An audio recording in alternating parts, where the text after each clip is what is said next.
There was a new student in the Watertower Elementary School. She arrived in October, after the first month of school had already passed. She opened the second-grade classroom door at 10 o'clock on a Wednesday morning and appeared there all alone, without even a mother to introduce her. She was wearing pajamas and cowboy boots and was holding a dictionary and a lunchbox. "Hello?" Mrs. Pigeon, the second-grade teacher, said. "We're in the middle of our spelling lesson." "Good," said the girl in pajamas. "I brought my dictionary. Where's my desk?" "Who are you?" Mrs. Pigeon asked politely. "I'm your new student. My name is Gooney Bird Greene. That's Green with a silent E at the end. And I just moved here from China. I want a desk right smack in the middle of the room because I like to be right smack in the middle of everything." The class stared at the new girl with admiration. They had never met anyone like Gooney Bird Greene. She was a good student. She sat down at the desk Mrs. Pigeon provided, right smack in the middle of everything, and began doing second-grade spelling. She did all her work neatly and quickly, and she followed instructions.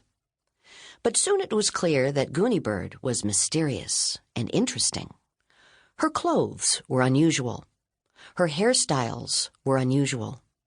Even her lunches were very unusual.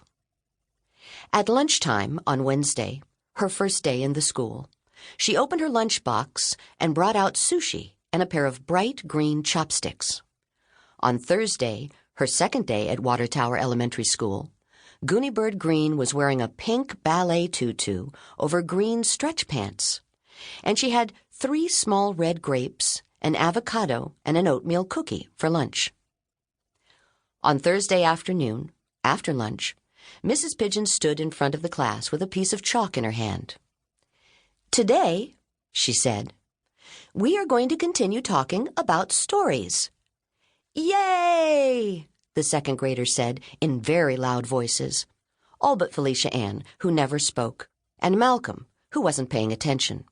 He was under his desk, as usual. "Gooney Bird, you weren't here for the first month of school, but our class has been learning about what makes good stories, haven't we?" Mrs. Pigeon said. Everyone nodded, all but Malcolm, who was under his desk doing something with scissors.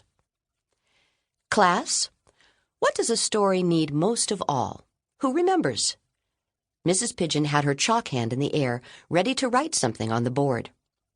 The children were silent for a minute. They were thinking. Finally, Chelsea raised her hand. "Chelsea, what does a story need?" "A book," Chelsea said. Mrs. Pigeon put her chalk hand down. "There are many stories that don't need a book," she said pleasantly. "Aren't there, class?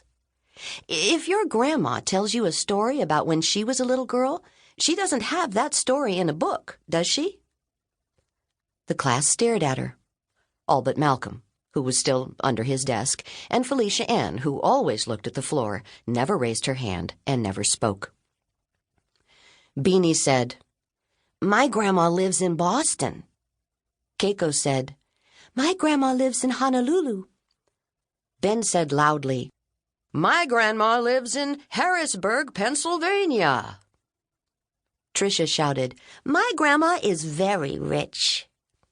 "Class," said Mrs. Pigeon. "Shh." Then in a quieter voice, she explained, "Another time, we will talk about our families. But right now—" She stopped talking and looked at Barry Tuckerman.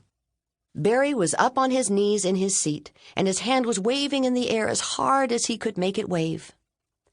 "Barry," Mrs. Pigeon said, "do you have something that you simply have to say, something that cannot possibly wait?" Barry nodded yes. His hand waved. "And what is so important?" Barry stood up beside his desk. Barry Tuckerman liked to make very important speeches, and they always required that he stand. "My grandma," Barry Tuckerman said, "went to jail once.